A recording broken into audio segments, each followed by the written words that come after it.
আগের ভিডিওতে তো তোমাদের সাথে বার্গার বান রেসিপি শেয়ার করছি। তো এই বার্গার বান দিয়ে আজকে বার্গার তৈরি করব, সাথে বার্গার পেটি, burger sauce, A to Z সবকিছু আজকের এই ভিডিওতে শেয়ার করছি। আসসালামু আলাইকুম ফ্রেন্ডস, তাহলে শুরু করা যাক আমার আজকের এই বার্গারের A to Z রেসিপি। তো প্রথমে চিকেনের ব্রেস্ট পিস 2টি কিমা করে নিয়েছি। এখন এর সাথে আদা, রসুন, পেঁয়াজ, কাঁচামরিচ কুচি দিয়ে দিলাম। পেঁয়াজটাকে অবশ্যই পেঁয়াজের এক্সট্রা পানিটা একটু চিপে এর সাথে অ্যাড করবে। এরপর হচ্ছে লাল মরিচ গুঁড়া, পাপরিকা পাউডার, গরম মশলা, জিরা, একটি ডিম, চিলি ফ্লেক্স, সয়া সস, বাইন্ডিংয়ের জন্য সামান্য ময়দা অথবা ব্রেড ক্রাম্বস, স্বাদ মতো লবণ দিয়ে একদম ভালো মতো মেখে নেব। আর সাথে সামান্য অলিভ অয়েল তেল দিয়ে দিব। তোমরা চাইলে সাদা তেলটা ইউজ করতে পারো, তো যে কোনো তেল দিলেই হবে। তেল দিয়ে ভালো মতো মেখে এখন এটাকে আমি বার্গার পেটির শেপ দিব। তো শেপ দেওয়ার জন্য হাতের কাছে যেটা থাকে সেটা দিয়ে শেপ দিতে পারো। তো আমি একটা ঝাড়ের একটা ঢাকনা নিয়ে নিলাম, আর এই ঢাকনার সাহায্যে পেটিগুলো তৈরি করব। তো চাইলে হাতেও তৈরি করা যেতে পারে, তো হাতে কিন্তু অত একটা সুন্দর হয় না, একটু এবড়ো থেবড়ো হয়ে যায়। আর এই ঢাকনার সাহায্যে করে নিলে সবগুলো একরকম হবে দেখতে। তো একইভাবে আমি সবগুলো তৈরি করে নিলাম, আর এগুলাকে আমি ফ্রোজেন করব। এভাবে বার্গারের পেটি অনেকগুলো তৈরি করে তোমরা চাইলে ফ্রোজেন করতে পারো। তো আমি যেহেতু 2টা বার্গার বানাবো, তার জন্য 2টা পেটি ভেজে তোমাদের সাথে শেয়ার করছি। তো অত তেলে ভাজা লাগে না, হালকা তেলে এগুলো ভাজা যায়।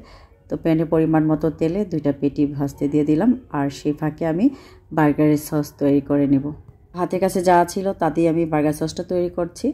তো আমার কাছে গ্রিন অলিভটা নাই, ব্ল্যাক অলিভটা আছে, তো এটা দিয়ে দিলাম। আর সাথে সামান্য ভাজা পেঁয়াজ কুচি, একদম বেরেস্তা না, হালকা একটু সটে করে এর সাথে দিয়ে দিলাম। এরপর হচ্ছে mayonnaise, tomato ketchup, sweet chilli sauce, তারপর হচ্ছে লেমন জুস। যেহেতু আমি সুইট চিলি সস ইউজ করছি তার জন্য আর চিনি দিলাম না, তোমরা চাইলে চিনি একটু অ্যাড করতে পারো। এরপর সামান্য গোলমরিচ, সামান্য রসুনও চাইলে অ্যাড করতে পারো। তো এগুলা দিয়ে একদম ভালো মতো মিক্স করে নিয়ে সব কিছু আমার রেডি হয়ে গেল। এখন হচ্ছে বানগুলোকে ডেকোরেশন করার পালা। তো আমি একটি বান 2 ভাগ করে কেটে নিয়েছি। যেহেতু বানগুলো একদম ফ্রেশ গরম অবস্থায় আছে, তার জন্য আর আমি বানগুলোকে আলাদা করে সেকে নিলাম না। তোমরা যারা সেকে খেতে পছন্দ করো চাইলে বানগুলোকে একটু সেকে নিতে পারো। তো এর মধ্যে বাটার স্প্রেড করে এরপর হচ্ছে একটা লেটুস পাতা দিয়ে দিলাম। আর সস বানানোর সময় তো আমি পেটিগুলো ভাজতে দিয়েছি, পেটিগুলোকে উল্টায় পাল্টায়া এখন এর মধ্যে 2টা স্লাইস চিজ দিয়ে দিব, দিয়ে বার্গার উপর দিয়ে দিব। বেশ, তোমরা তোমাদের পছন্দ মতো বার্গারটাকে সাজিয়ে নেবে। আমি আমার পছন্দ মতো সাজিয়ে নিলাম।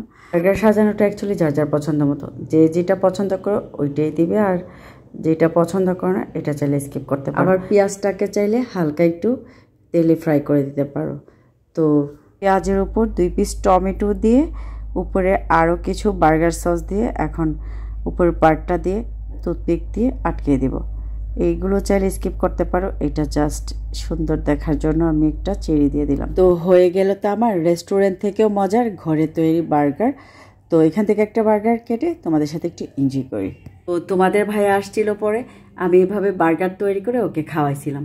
ও বাইরে কত মজার মজার খাবার খায়, এই বার্গার খেয়ে সে আমার হাতে পাপড়ি দিতে বাধ্য হয়েছে, এত নাকি মজার হয়েছে। আর বলল 5 স্টার হোটেলের বার্গার থেকেও তোমার হাতের বার্গারটা খেতে অসম্ভব মজার হয়েছে মাশাআল্লাহ।